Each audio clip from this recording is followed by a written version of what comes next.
Hello my dear friends, welcome to Shinde's chemistry techniques. आप सभी का मेरे इस यूट्यूब चैनल में बहुत बहुत स्वागत है। देखिए, अभी मैंने उस दिन वीडियो डाला था कि मैं लाइन टू लाइन एमसीक्यूज बनाने वाला हूँ टेक्स्ट बुक का, तो आप लोग मुझे बताइए। तो लेकिन फिर बच्चों ने उतना रिस्पांस नहीं दिया जितना चाहिए था। कुछ भाई बहुत लोगों ने देखा, ऐसे नहीं बोल रहा हूँ मैं, लेकिन जितना चाहिए था उतना रिस्पॉन्स मुझे नहीं दिख रहा था। फिर भी मैं ये सीरीज स्टार्ट कर रहा हूँ मैं। तो अभी पहला जो चैप्टर है वो है solid state. Important line to line text book MCQ से यहाँ पर, ठीक है। तो अब जितने में सारे एमसीक्यू, मतलब जो जनरल पॉइंट में एमसीक्यूज नहीं बना रहा हूँ मैं, जनरल पॉइंट्स बिल्कुल नहीं बनाने वाला हूँ मैं, लाइन टू लाइन जाने वाला हूँ। तो पहला क्वेश्चन देखिए, two or more substances having same crystal structure are called. क्या बोल रहा है? दो है, two or more substances having the same crystal structure are called. उसको हम क्या बोलेंगे? आइसोमॉर्फस, पॉलीमॉर्फ, या पॉलीमॉर्फस, या आइसोमॉर्फ, क्या बोलना चाहिए? यस, कुछ याद आ रहा है आप लोगों को? टू मतलब दो या दो से जो सब्सटेंस का सेम क्रिस्टल स्ट्रक्चर, उसको हम क्या बोलते हैं? सोचिए जरा, याद कीजिए आप लोग, क्या बोल सकते हैं इसको हम लोग? कुछ याद आ रहा है आप लोगों को? हाँ, आया? यस, उसको हम बोलते हैं आइसोमॉर्फ। क्या बोलते हैं इसको? आइसोमॉर्फ। तो इसका जो आंसर होगा वो होगा ए आंसर होगा। करेक्ट है कि नहीं? देख लीजिए, आइसो मतलब सेम, मॉर्फ मतलब फॉर्म, सेम फॉर्म। ओके, चलो फिर अब हम देखते हैं नेक्स्ट क्वेश्चन।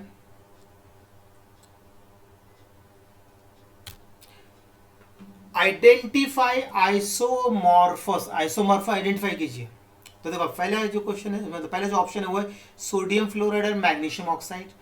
दूसरा जो ऑप्शन है वो है सोडियम नाइट्रेट और कैल्शियम कार्बोनेट है। फिर बोथ ए एंड बी, या फिर नन ऑफ दिस। मतलब इसका मतलब अभी अब इसके सब ये सब सिखाने के लिए मैंने बनाए हुए ऑप्शन मैंने खुद ही सारे क्वेश्चन खुद ही कंसिडर किए और खुद ही ऑप्शन बनाए हुए हैं, ठीक है ना। तो इससे आपको line to line MCQ practice आपको ऐसे खुद बनाना चाहिए, ऐसे देखा जाए तो अब देखो यहाँ पर 1:1 रेशियो 1:1। इसका देखो 1:1:3, 1:1:3, मतलब ये आइसोमॉर्फस है। तो मतलब ये दोनों की दोनों है। इसका मतलब आंसर इसका सी करेक्ट होना चाहिए। कौन सा आंसर करेक्ट होगा इसका?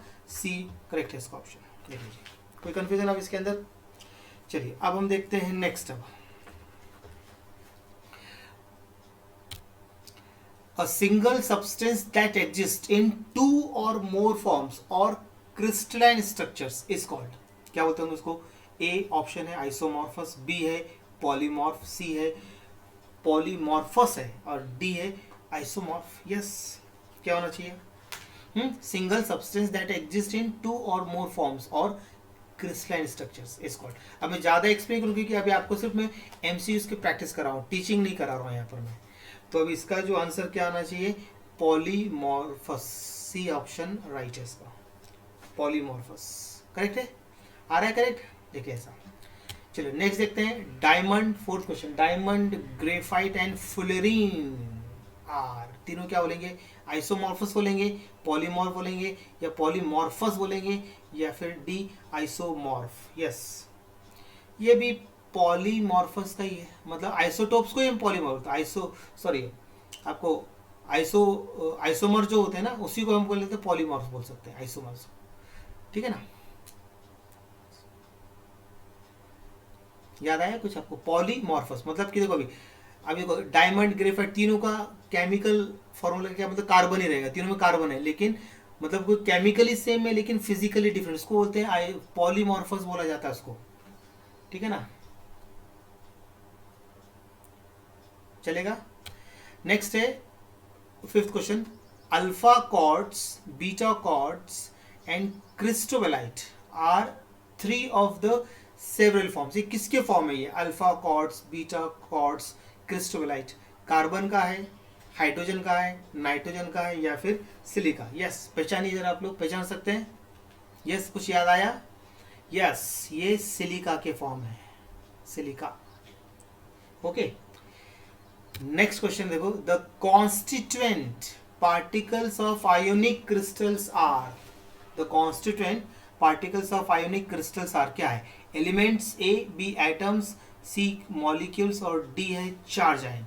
जो आयोनिक क्रिस्टल, अब नाम से मालूम चल तो गया है क्या है, तो समझ में आ गया होगा, चार्ज आयन्स, कैटायंस, एनायंस। चलिए ये भी इजी हो गया। नेक्स्ट क्वेश्चन देख लीजिए, ये कौन सा था, सिक्स, अभी देखो सेवेंथ।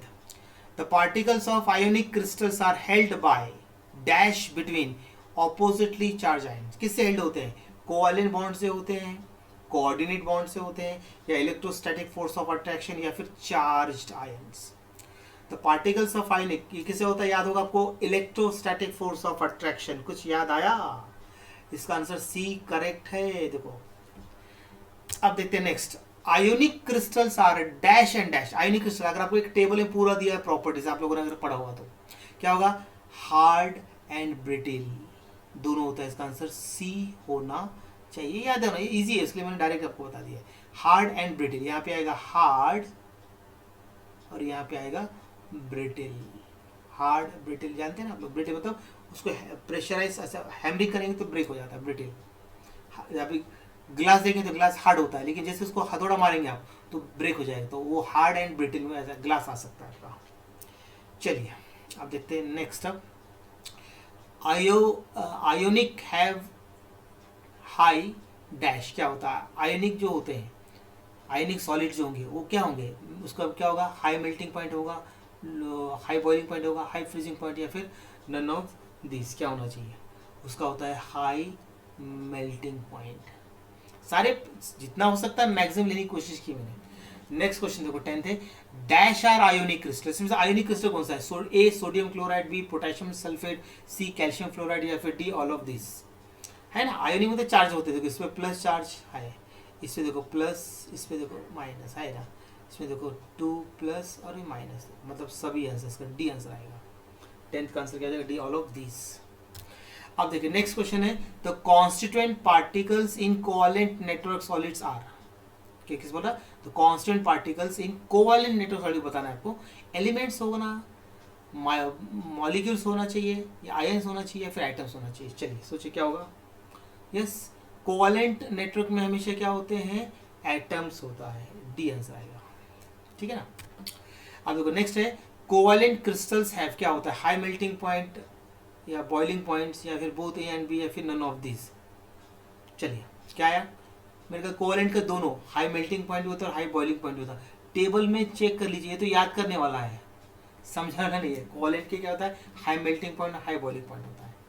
चलिए नेक्स्ट देखते हैं। डायमंड इज क्या होता है? कोवैलेंट क्रिस्टल है, आयनिक क्रिस्टल है, मॉलिक्यूलर क्रिस्टल है, या मेटेलिक क्रिस्टल है? चलिए याद आया कुछ? इसमें कोवैलेंट बॉन्ड होता है, इसलिए कोवैलेंट क्रिस्टल होगा ये। नेक्स्ट है 14। कार्बोरुंडम इज, ये क्या होगा? कोवैलेंट क्रिस्टल होगा, आयनिक क्रिस्टल होगा, मॉलिक्यूलर क्रिस्टल होगा, या मेटेलिक क्रिस्टल होगा? यस, ये भी, इसमें कार्बन का सिलिकॉन रहता है, इसलिए इसका आंसर भी कोवैलेंट है। इसमें कोवैलेंट बॉन्ड होते हैं। फिर देखो क्वेश्चन 15 देखो। The constituent particles of molecular solids. देखो molecular solids constituent particle, elements होना चाहिए, मॉलिक्यूल्स होना चाहिए, आयंस होना चाहिए, आइटम्स होना चाहिए। चलिए जल्दी बताइए क्या होना चाहिए आपके हिसाब से? मॉलिक्यूल तो मॉलिक्यूलर ही होना चाहिए, बराबर है कि नहीं? मॉलिक्यूल आया तो आपको ये याद रखना है, ठीक है ना। चलिए अब आगे देखते हैं नेक्स्ट। अब क्वेश्चन नंबर 15 देखो, सॉरी 16 अभी। Because of weak intermolecular attractive forces, तो मॉलिक्यूलर सॉलिड्स आर यूजुअली कैसे होते हैं? Die substance. स्पंजी होना चाहिए, ब्रिटल होना चाहिए, हार्ड होना चाहिए, या फिर सॉफ्ट होना चाहिए। यस, जल्दी जल्दी याद कीजिए, छोटे छोटे पॉइंट्स है ये प्रॉपर्टीज पे पूरे। तो इसका आंसर होता है सॉफ्ट होते हैं वो सारे। कैसे होते हैं? बिकॉज ऑफ वीक है ना, इंटरमोलिकुलर फोर्स कैसा? वीक है, तो इसलिए क्या होता है? जो मॉलिक्यूलर सॉलिड्स होते हैं वो जनरली कैसे होते हैं? यूजुअली सॉफ्ट होने चाहिए। फिर देखिए नेक्स्ट है 17। These solids are poor electrical conductors and are good, क्या होते हैं? इंसुलेटर्स होना चाहिए, कंडक्टर होना चाहिए, सेमी कंडक्टर होना चाहिए, नन ऑफ दिस होना चाहिए। यस, सोचिए जल्दी जल्दी सोचिए क्या होगा भाई? पुअर कंडक्टर ऑब्वियसली फिर वो इंसुलेटर ही होगा, इंसुलेटर्स होंगे। ओके नेक्स्ट है अमोनिया पोजेस। अमोनिया में कौन सा बॉन्ड है? हाइड्रोजन बॉन्ड है, कोवैलेंट बॉन्ड है, आयनिक बॉन्ड है, या कोऑर्डिनेट बॉन्ड है? चलिए जल्दी बताएं, सब जानते हैं क्योंकि यहाँ पे ये नाइट्रोजन कैसा है? इलेक्ट्रोनेगेटिव एलिमेंट्स और स्मॉल साइज, इसलिए इसमें हाइड्रोजन बॉन्डिंग ही रहेगा। इतना याद हो गया होगा आपको। क्वेश्चन नंबर 19 देखो। मीथेन पजेस, मीथेन में कौन सा बॉन्ड है? Hydrogen bond, covalent bond, ionic bond, London forces. चलो जल्दी देखो क्या बताते हैं। यस, इसमें होता है लंडन फोर्सेस होता है, वो पूरे फोर्सेस कर लीजिए पूरे। ठीक है नेक्स्ट है metallic crystalline solids formed by atoms of the same metallic element held together by. किससे हेल्ड होता है? मेटेलिक, कोवैलेंट, आयनिक, या फिर लंडन फोर्सेस। हाँ मेटेलिक क्रिस्टल है तो उसमें मेटेलिक बॉन्ड होगा, मतलब यही होगा आंसर इसका, है ना, इजी है। नेक्स्ट 21, मेटल्स आर कैसा होता है, डक्टाइल, मेलेबल, कंडक्टर या फिर all of these. Yes obviously सारी प्रॉपर्टी होती है, तो डी आंसर करेक्ट है। 22, the smallest repeating structural unit of a crystalline solid is called, क्या बोलते हैं, Daniell cell, galvanic cell, voltaic cell या यूनिट सेल, क्या बोलना चाहिए इसको, यूनिट सेल, है कि नहीं। चलिए नेक्स्ट देखते हैं, the dimensions of unit cell along the 3 axis are denoted by the symbols. आपको याद हो कौन से सिंबल्स करते हैं उसको, क्या करेंगे, WYZ या फिर MNO या फिर XYZ या फिर ABC। यस सोचिए क्या करते हैं, ABC से बताते हैं डायमेंशंस उसके, मतलब ऐसा आपको याद रखना। नेक्स्ट देख लीजिए 24, the angles between these axis, जो अभी बनाया था ना एक्सिस ABC की, उसकी बात कर रहे हैं क्योंकि लाइन टू लाइन जा रहे हैं ना हम लोग। The angle between these axis are represented by the symbols, किससे करेंगे, अल्फा, बीटा, गामा या फिर MNO या फिर XYZ या फिर ABC। Yes alpha beta gamma से करते हैं एंगल्स को, ये भी इजी है। नेक्स्ट है 25th question, in primitive unit cell the constituent particles are present at its, कहाँ पे होते हैं constituent particle, in the face, in the body, in corners या फिर इन द सरफेस। क्या होगा, प्रिमिटिव मतलब जिसको SC बोलते हैं शॉर्ट में। यस क्या है, कहाँ पे होगा, कॉर्नर्स में ही होते हैं, बस सिर्फ कॉर्नर्स में होता है प्रिमिटिव में, ठीक है। फिर देखिए, in body centered unit cell बोल रहा है, तो one constituent particle is present at the dash, एक कहाँ पे होता है बताना है, of its body and in addition to the dash particle. एक होता है, अब देखो इसका ऑप्शन दिए हुए यहाँ पर, centre, B A corner, C A और बी, और D A none of this. सोचिए कौन सा होगा, यहाँ होगा एक जो होता है आपका कौन सा पार्टिकल, वो सेंटर होगा, ठीक है। उसके बाद फिर एडिशन जो होगा वो कहाँ पे होगा, कॉर्नर में होगा, मतलब इसका आंसर सी करेक्ट है। ओके चलिए नेक्स्ट बोल रहा है 27, in face centre unit cell consist of particle at the dash of each of the faces, face में कहाँ पे होता है, and in addition to dash particle. Yes centre, corner, both and B या फिर इन द बॉडी, क्या होगा, देखो फेस सेंटर में क्या होता है, consist of particles at the, कहाँ पे होगा, ये सेंटर में होगा, सेंटर ऑफ ईच फेस के सेंटर में होगा। एडिशन में कहाँ पे होगा, कॉर्नर में होगा, कॉर्नर में तो सभी कह रहे थे, इसलिए इसका आंसर भी सी ही होगा। नेक्स्ट देख लीजिए, in base centered unit cell, इसको ठीक है ना, तो consist of particle at the centre of any dash of its opposite faces in addition to corner, तो कॉर्नर दे रखा है यहाँ पर, कॉर्नर सभी में रहेगा है? तो टू कॉर्नर या बोथ एंड बी या फिर नन ऑफ दिस, क्या होगा, एनी ऑफ टू फेस होते हैं, ऊपर और नीचे होते हैं ना फेस, ऐसे या आमने सामने है ना, ऐसा रहेगा, तो यहाँ पे 2 होगा, मतलब आंसर इसका ए करेक्ट है। अब देखिए question number 29, the dash different kinds of space lattice are possible, कितने होते हैं आपको याद होगा, 14 होते हैं, 15 होते हैं, 10 होते हैं, 11 होते हैं, याद कीजिए 14 होते हैं। नेक्स्ट है that 30 question, dash crystal systems are associated with 14 Bravais lattice, तो कितने होते हैं, 14, 15, 10 या 7। यस अभी बताया था 14 जो होता है वो 7 में रहता है, तो 7 होगा, इसका आंसर डी बिल्कुल सही है। अब देखिए नेक्स्ट क्वेश्चन, अब there are 3 kinds of unit cell in cubic system, 3 है, एक होता है SC में होगा या BCC में होगा या FCC में होगा या फिर ऑल ऑफ दीज में होगा। चलिए बताइए 3 kinds of unit cell in cubic system में, तो ऑल ऑफ दिस सभी में ही होना चाहिए। 32, simple cubic unit cell has a particle at each of the dash corner of a cube. Simple cubic unit cell has a particle at each of the dash corner of a system, 4, 6, 8 या फिर all of these। चलिए बताइए, तो बहुत आसान है, 8 ही होते सभी के कॉर्नर्स में। हमने हर टाइप क्वेश्चन बनाने की कोशिश की मैंने। 33 देखो, body centered cubic unit cell मतलब BCC बोलते हैं इसको शॉर्ट में, has particle at its 8 corners and dash additional particle in the centre of the cube. का कौन सा होता है, कितना होता है, 1, 6, 8, 7, कितना होगा, 1 होता है बॉडी के सेंटर में। BCC नाम ही बॉडी सेंटर्ड, मतलब बॉडी के सेंटर में। फिर देखिए face centre cubic unit cell मतलब FCC बोलते हैं शॉर्ट उसको, has particle at the centre of each of dash faces कितने होते हैं in addition to the particle at 8 corners of the cubic? Yes 6 होते हैं, 6। 1 2 3 4 5 आमने सामने, सब आमने सामने रहेंगे तो 6 हो जाएंगे इसके। फिर देखिए क्वेश्चन नेक्स्ट है, अ सिंपल एससी इसको बोलते हैं, simple cubic cell has dash particle per unit cell 1 2 3 4 कितने होने चाहिए? इसमें 1 होता है, कॉर्नर में होता है, तो 8 कॉर्नर से, और एक कॉर्नर कितना शेयर करता है 1/8, मतलब उसका कैंसिल करके 1 आएगा, 1 आएगा, ऐसा ऐसे कैलकुलेट करते हैं ना। जो question 36, the total number of dash particles पर बीसीसी यूनिट सेल, बीसीसी में कितना होगा 1 2 3, वही कैलकुलेशन है। बीसीसी में देखो कॉर्नर में 8 कॉर्नर है, एक कॉर्नर 1/8 से कंट्रीब्यूट करता है, मतलब 1 आ गया, कॉर्नर में 8 आ गया, और सेंटर में 1, मतलब टोटल कितना आ गया, मतलब 1 + 1 मतलब 2 हो जाएंगे, इसका आंसर 2 आना चाहिए, 36 का बी होगा।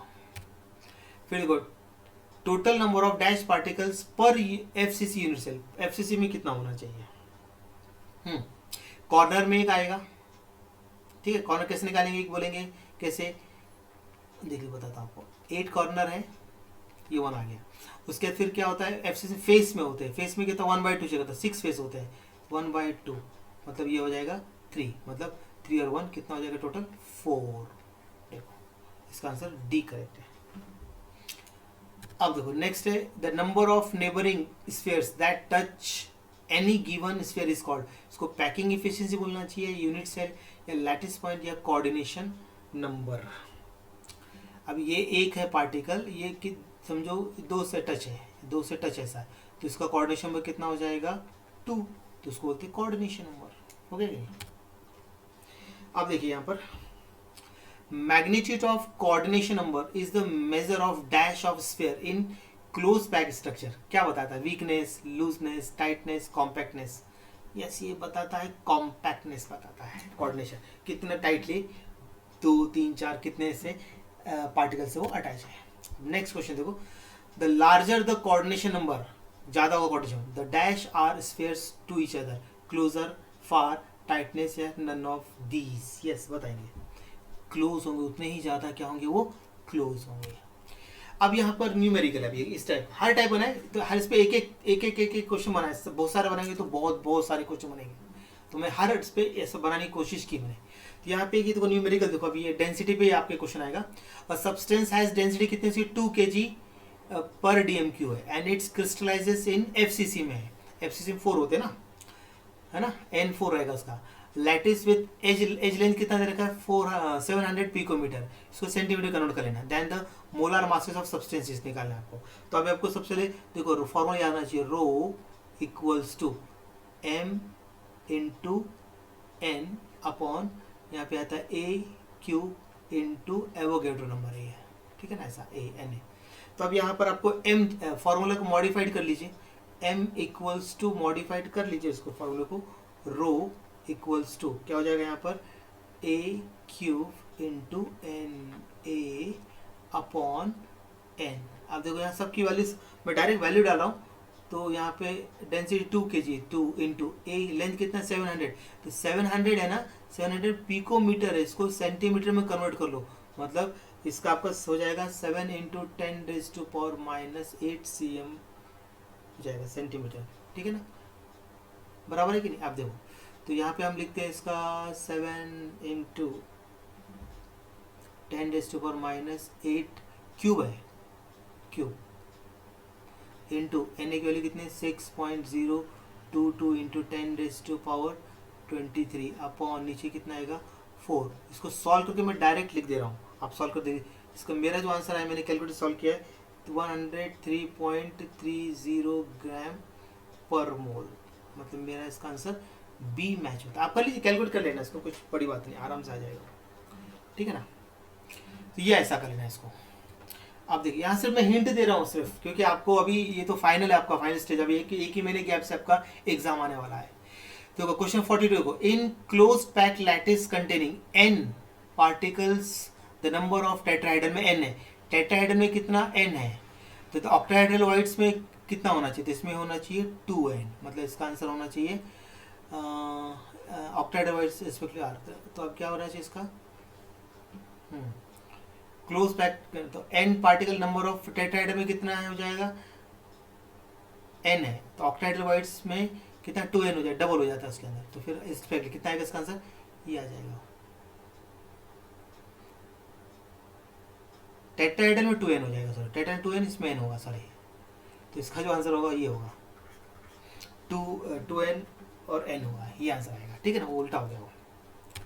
अब देखिए नेक्स्ट क्वेश्चन देखिए, the number of atoms in 100 gram of FCC crystal with density, ये दे रखा है 10 ग्राम पर cm3, सेलेज दे रखा है, ठीक है ना। अभी आपको फॉर्मूला तो आपको याद ही है, तो आपको इसमें क्या निकालना है अभी, उसने क्या निकालने बोला यहाँ पर, नंबर ऑफ एटम्स 100 में निकालना, मतलब आपको पहले m ही निकालना पड़ेगा आपको इसके अंदर भी, तो आपको m निकाल लीजिए, कितना आएगा यहाँ पे, rho into a cube into N A upon यहाँ पर n आएगा, तब यहाँ वैल्यू सब्स्टिट्यूट कर दी इसके अंदर, या 100 pm की, तो आप यहाँ पे कितना हो जाएगा, 100 का आप लिख सकते हैं 1 लिख सकते हैं ना, है ना।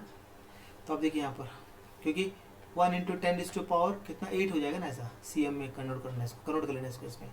तो अब यहाँ पर कितना डेंसिटी कितनी दे रखी है, 10 दे रखी है, ए क्यू की वैल्यू कितनी आएगी यहाँ पर 10, पूरा सॉल्व करके लिखता हूँ क्यूब करके, 10 इंटू 10⁻⁻24 इंटू एवोगाड्रो का नंबर कितना है 6.022 इंटू 10⁻23, ये रख दिया। और यहाँ पे क्या है, एफसीसी में की वैल्यू कितनी होती है 4 होती है ना, ये याद रखना पड़ेगा आपको, ठीक है ना। एम इक्वल्स जितना आ गया, अब यहाँ पे सॉल्व करके मैं डायरेक्ट लिख रहा हूँ 1.506 ग्राम पर मोल, ये आ गया। अब आपको यहाँ पे क्या 100 ग्राम पूछा है ना, तो m की वैल्यू कितनी आई आपके पास 1.506 ग्राम पर मोल आ गया आपका, ठीक है ना, ये आ गया पर मोल। तो अब आपको क्या करना है, आपकी नंबर, अब यहाँ पे आपको बताना पड़ेगा नंबर, यहाँ पूछा क्या नंबर ऑफ एटम्स पूछा है ना, नंबर ऑफ एटम्स इन 100 ग्राम में पूछा है उसने, 100 ग्राम में कितना होगा, तो कर सकते हैं अभी, तो नीचे लिखता हूँ मैं, इक्वल्स टू 6.022 इंटू 10⁻23 इंटू 100 ग्राम में निकालना है आपको, अपॉन क्या कहता है एम के लिए कितनी 1.506। अब इसको पूरा सॉल्व करके मेरा जो आंसर आया हुआ है 4 इंटू 10⁻25, ये आया आंसर, मतलब इसका आंसर आएगा ए, आंसर करेक्ट है, देख लीजिए। ऐसा कर, मैं कैलकुलेशन नहीं कर रहा हूँ, टाइम बचा रहा हूँ मैं। अब देखो इस टाइप की एक फॉर्मूला निकाले क्वेश्चन, ये भी 2 डाले मैंने। एन आयोनिक कंपाउंड क्या लेगा, ए एक्स है बी वाई है, ऑकर्स इन एफसीसी बोल रहा है, टाइप क्रिस्टल, ठीक है ना, स्ट्रक्चर। तो B ionic at the centre, ये सेंटर में बोल रहा है, ऑफ ईच फेस, फेस के सेंटर में, और एक आयन ऑक्यूपाइंग का है कॉर्नर्स में ए। तो फॉर्मूला बताना है ए एक्स बी वाई, आपको बताना है आपको। तो अब उसने क्या बोला, देखो कॉर्नर में आपको जानते हैं 8 इंटू, कॉर्नर में क्या है आपके, यस कॉर्नर में क्या है, आप सोचिए जरा, कॉर्नर में ए रखा है ना, ए कहाँ है आपके कॉर्नर में, तो अब मैं ए का निकालता हूँ क्या आता है, शॉर्ट में लिख रहा हूँ 1/8 इक्वल्स टू 1 आएगा इधर, तो ए 1 आ गया। बी निकालना है, बी का सेंटर में, सेंटर में मतलब फेस के सेंटर, तो 6 इंटू 1/2 मतलब ये आ जाएगा 3, बराबर है कि नहीं। तो अब इसका जो आंसर ए जो आएगा, ए 1 हो गया और बी 3 हो गया, मतलब ए बी 3 आंसर ये आएगा, ऐसा बराबर है कि नहीं। चलो नेक्स्ट देखते हैं, और एक ऐसी फॉर्मूला देखते हैं, अ सॉलिड, ये आता है फॉर्मूला या फिर डेंसिटी पे क्वेश्चन आएगा आपको, वो फॉर्मूला याद करना बस, बाकी कोई पॉसिबिलिटी नहीं है यहाँ पर। A solid is made of 2 elements X and Z, the atoms Z are CCP बोल रहा है, arranged while atoms X occupy all tetrahedral sides में, टेट्राहेड्रल साइड्स में, and what is the formula बोला है टेट्राहेड्रल साइड्स। अभी आप देखो यहाँ पर, अब यहाँ पर मुझे पूरा लिखना पड़ेगा, इधर देखते जाइए जरा, फटाफट यहाँ पे देखिए जरा। अब हम लिखते हैं यहाँ पर नंबर ऑफ जेड, कहाँ पर है, Z atom per unit cell, इन किस में है ये अभी, पर यूनिट सेल इन सीसीपी में है, ठीक है ना। तो अरेंजमेंट ये हो जाएगा आपका कितना 4, सीसी मतलब एफसीसी को ही बोलते हैं, एफसीसी को सीसीपी बोलते हैं, ये याद रखना है। फिर देखिए यहाँ पर नंबर ऑफ, यहाँ पे अभी क्या बोला है, नंबर ऑफ एक्स एटम बोला है ना उसने, number of X atoms per unit cell, मतलब क्या बोल रहा है वो, that is number of tetrahedral sides की बात पूछ रहा है वो, कितना जाएगा 4 है, 4 इंटू 2 मतलब कितना आ गया 8, मतलब फॉर्मूला हो गया X two Z, X two Z, मतलब इसका आंसर सी होना चाहिए। 8 एक मिनट 8 आया ना, 8 आया, इसका मतलब एक मिनट इसको रेशियो में निकालना पड़ेगा, ऐसा 1 मिनट रुकिए जरा, 1 मिनट रुकिए आ जाएगा, रेशियो में निकालना है हमको। तो यहाँ पे क्या हो रहा है, x इज टू जेड है ना, रेशियो में निकालना है। तो अब यहाँ पे कितना है बोल रहा है, यहाँ पर ये आपका है 8 और ये रेशियो कितना है 4, मतलब इसका आ जाएगा आपका 4 मतलब यहाँ पे हो जाएगा आपका 2:1, 2:1, x हो जाएगा 2z1, मतलब आपका आंसर आ जाएगा ये सी का आंसर करेक्ट, इसका करेक्ट है। चलिए ऐसा आपको कर लेना है, क्लियर है। अब देखते हैं भाई, अब आगे देखना पड़ेगा 46 क्या बोलता है।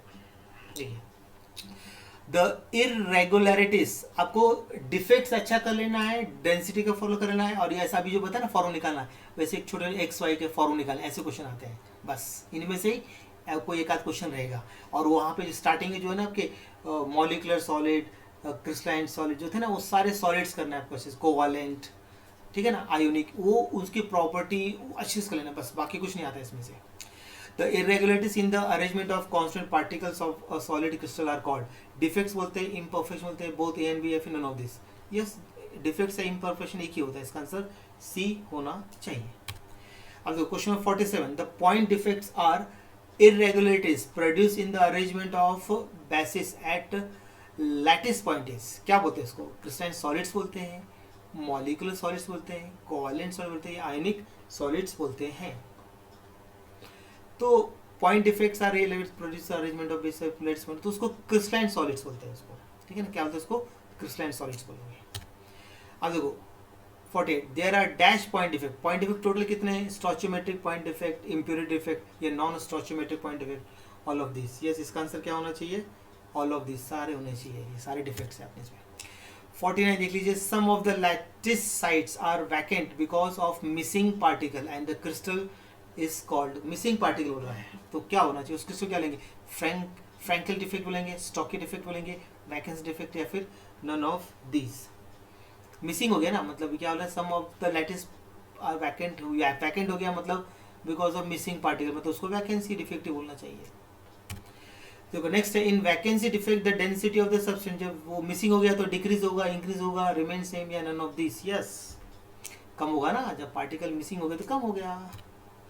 नेक्स्ट है, when some particles of a crystalline elemental solid occupy interstitial sites in a crystal structure is called, क्या बोलना चाहिए इसको, याद आ रहा है क्या, when some particle of a crystalline elemental solid occupy interstitial site, तो क्रिस्टल स्ट्रक्चर को क्या बोलते हैं हम लोग, यस, सेल्फ इंटरस्टिशियल डिफेक्ट बोलते हैं। वो पूरा रीडिंग करके अच्छे से कर लीजिए इसको।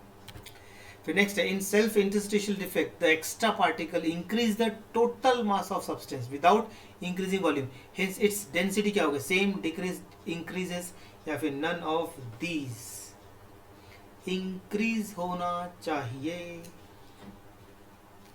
एक्स्ट्रा पार्टिकल आया तो ऑब्वियसली इंक्रीज होना चाहिए। फिर नेक्स्ट देख लीजिए 53, in an ionic solid equal number of cations and anions are missing from their regular position in the crystal lattice is called, क्या बोलते हैं उसको, line defect, Frenkel defect, Schottky defect, या फिर नन ऑफ दीज। क्या बोलते हैं उसको, ऐसे इसको बोलते हैं स्टॉकी डिफेक्ट। ये बहुत इंपॉर्टेंट है, फ्रैंकल, स्टॉकी, ये सब बहुत इंपॉर्टेंट है। देखो NaCl is an example, example पे कोई, तो एग्जांपल सारे याद करना, मैंने एक ही क्वेश्चन बनाया इसमें, ऐसे बनाएंगे फिर 2 एग्जाम 3 क्वेश्चन बनेंगे, 4 बनेंगे, बहुत बनेंगे ना। यस, इसका आंसर है स्टॉकी डिफेक्ट है, ये लाइन डिफेक्ट नहीं, फ्रैंकल नहीं है, ये स्टॉकी डिफेक्ट है। देखो 55, when an ion of an ionic compound is missing from its regular site, lattice site and occupies interstitial position between lattice points is called, उसको क्या लेंगे, line defect, Frenkel defect, Schottky defect, या फिर none of this. क्या बोलेंगे इसको, Frenkel defect बोलते हैं। क्या बोलते हैं इसको, फ्रैंकल डिफेक्ट। ओके, चलिए नेक्स्ट है, एग्जाम्पल बना इसका, silver chloride is an example of line defect, Frenkel defect, Schottky defect, या नन ऑफ दिस। यस, क्या होगा इसका, फ्रैंकल डिफेक्ट का एग्जाम्पल है ये, याद होनी चाहिए। 57 देखो, ब्रासिस क्या होता है, सब्सटीट्यूशनल इम्प्योरिटी डिफेक्ट या इंटरस्टिशियल इम्प्योरिटी डिफेक्ट या फिर फ्रैंकल डिफेक्ट या फिर स्टॉकी डिफेक्ट, क्या होगा, ये सब्सटीट्यूशनल इम्प्योरिटी डिफेक्ट का एग्जांपल है। ब्रास में क्या होता है, आपका ब्रास जो जानते हैं ना, कॉपर जिंक, तो उसमें वो ऑक्यूपाई करते हैं स्पेस को। 50 देखो, the metal deficiency defect is possible only in compounds of metals that shows that oxidation state, variable, non variable, same या नन ऑफ दीज। वेरिएबल करता है मेटल डेफिशिएंसी डिफेक्ट में ना, possibly only compound is metal, तो variable होगा, oxidation state variable रहता है उसके अंदर, पढ़िए आप उसके अंदर। नेक्स्ट देख लीजिए, जितने भी इंपॉर्टेंट क्वेश्चन बन सकते हैं सब पे एक एक क्वेश्चन फॉर्म किया हुआ है। देखो, F centre type of defect impart dash to the colourless crystal, A colourless, B sorry A colour, B colourless, C blue colour, D none of this. Yes, ये होता है कलर होता है, ठीक है ना, पढ़ लीजिए, बहुत इंपॉर्टेंट एफ सेंटर वाला। फिर देखिए 60, निकल oxide is an example of, ये लाइन डिफेक्ट है, फ्रैंकल डिफेक्ट है, स्टॉकी है, मेटल डेफिशिएंसी। अगर आपने अगर पढ़ा हुआ तो ये मेटल डेफिशिएंसी डिफेक्ट का एग्जांपल है भाई। तो अब इसमें जितने मुझे इंपॉर्टेंट लगे ना, लाइन टू लाइन इंपॉर्टेंट, मैंने सारे निकाले, ये 60 क्वेश्चन मेरे हिसाब से निकले, और कुछ निकल सकते हैं तो, लेकिन वो सेम पैट, मतलब से एग्जाम्पल ऐसे ये एक एग्जाम्पल और 2-3 एग्जाम्पल हो सकते, तो फिर वो बढ़ जाएंगे क्वेश्चन, तो वैसे फिर ज़्यादा से ज़्यादा 80 क्वेश्चन निकल सकते थे, बहुत हुआ तो 80 क्वेश्चन पॉसिबल थे। तो मैंने उसको थोड़ा समराइज करके, मतलब सेम टाइप पे ज़्यादा क्वेश्चन बना के मतलब नहीं है, तो मैंने सेम टाइप पे एक ही टाइप क्वेश्चन बनाया, और मैंने एक्सप्लेन नहीं किया इसको। मैं पहले बता, सब बच्चों सर आपने एक्सप्लेन की नहीं है, क्योंकि ये तो सिर्फ प्रैक्टिस क्वेश्चन है, ये आपको करना है सॉल्व। मैंने सिर्फ क्वेश्चन बना के दिए हैं लाइन टू लाइन, आपको थोड़ी प्रैक्टिस करना है, ये सिर्फ मैंने बना के क्या बताया, क्या आंसर हो सकते हैं इसके, ठीक है ना। तो ऐसे आपको आप करना ही नहीं, मुझे फटाफट अभी आपको फिर बताना पड़ेगा, मैं सीरीज को कंटिन्यू करना है तो आपको बताना। अभी एक फिजिकल लिया, आप एक इनऑर्गेनिक, एक ऑर्गेनिक, फिर फिजिकल इनऑर्गेनिक, ऐसे जाने वाला हूँ मैं, physical inorganic organic, physical inorganic, ऐसे करके लेना, तीनों के ऐसे चलते रहेंगे, और मेन चैप्टर्स पहले कवर करेंगे। एक हो जाता है, बड़े बड़े चैप्टर 2 लेक्चर में होंगे या 3 में होंगे, बहुत हो गया तो, और लगा तो फिर एक दिन में 2-2 भी डाल सकता अगर जरूरत पड़े, लेकिन अब जरूरत बहुत टाइम है, एक 30 डेज तो अगला महीना पूरा बचा हुआ है। इस महीने आज कितने, आज है 23, 7 है, तो अभी इसमें ही 6-7 चैप्टर हो जाते हैं। मतलब मैं रुका क्यों, मैं देख रहा था कि रिस्पॉन्स कितना मिलता है इसको, और तो ठीक है, कोई प्रॉब्लम नहीं, चलने दो अभी मैं कर, लेकिन मेरी बहुत मेहनत है, लाइन टू लाइन मेरी की इतनी ज़्यादा वर्क हार्ड है, मेरा वर्क बहुत हार्ड वर्क करना पड़ा, क्योंकि लाइन टू लाइन निकालना है मेरे को, और पढ़ना है कौन सा लाइन इंपॉर्टेंट है, वो लाइन पे मुझे बनाना है, मेरा हार्ड वर्क है। आपको उसको देखते हुए भाई आप लाइक कीजिए, शेयर कीजिए, और अपने दोस्तों को बताइए मेरी मेहनत देखिए, क्योंकि लाइन टू लाइन बनाने, मुझे ऑप्शन बनाने, सब बनाना है, टाइप करना है, समझ आ रहा है कि नहीं आपको। आप इमेजिन नहीं कर, आप चलो सोच के देखिए, आप 1-2-4 क्वेश्चन टाइप करो, पढ़ो, फिर टाइप करने कितना टाइम लगता है, आप सोचिए पहले, वो सोच के ही करना है। और आपको क्या सजेशन लगता है मुझे बताइए, फिर मैं उस हिसाब से करता हूँ। मैंने इसमें एक्सप्लेन किया, क्या एक्सप्लेन करना है क्या, और डिटेल एक्सप्लेन करें तो बहुत लंबा वीडियो चल जाएगा, वीडियो बहुत लंबा हो जाएगा, फिर आप बहुत बोर हो जाएंगे। तो मैं डायरेक्ट आंसर बता तो चलेगा ना, मुझे बताइए कमेंट्स करके, मुझे बताना कि सिर्फ आंसर बता तो सर चलेगा, ये एक्सप्लेन करना है कुछ, ठीक है ना। ये लाइन टू लाइन, इसके लिए इतना प्रॉब्लम नहीं आता, इसको एकदम समझ आता है ज़्यादा। हाँ, 2-4 क्वेश्चन मिक्स किए तो वो डिफिकल्ट होता है, ठीक है ना। ऑर्गेनिक में ज़रा प्रॉब्लम आता है ज़रा, ठीक है ना। बाकी फिर इनऑर्गेनिक और फिजिकल में क्या आता है, याद रहा तो आ जाता है आंसर उसका, ठीक है। तो जो भी बच्चे अभी मेरे इस चैनल पर नए आए वो उसको मेरे चैनल को सब्सक्राइब करेंगे और बेल आइकन को प्रेस करेंगे, जिससे उनको नेक्स्ट टाइम उनको नोटिफिकेशन मिले, ठीक है ना। अभी मैं पूरा कर रहा हूँ, और मैं भी सोच रहा हूँ कि 11th के 1 शॉट, जो 11th के 9 चैप्टर्स के 1 शॉट बनाओ, सोच रहा हूँ मैं इस पर, ठीक है ना। 1 शॉट लेक्चर से बनाओ, क्योंकि 12th का तो पूरा 1 शॉट बना दिया मैंने, अब 11th के ही रह गया बस, वो 1 शॉट बनाना है, ठीक है ना। तो आप लोग बस शेयर कीजिए, लाइक कीजिए, मैं बनाऊंगा, मुझे एनर्जी मिलेगी, मैं काम करूंगा मैं, ठीक है ना। चलिए बेटा, अब यहाँ पे स्टॉप करते हैं, वीडियो बहुत बड़ा बड़ा होते जा रहा है, फिर आप परेशान हो जाएंगे, फिर आप लोग, है कि नहीं, बोलेंगे बहुत ही बड़ा वीडियो बन गया है। चलिए अब स्टॉप करते हैं, चलिए बेटा बाय।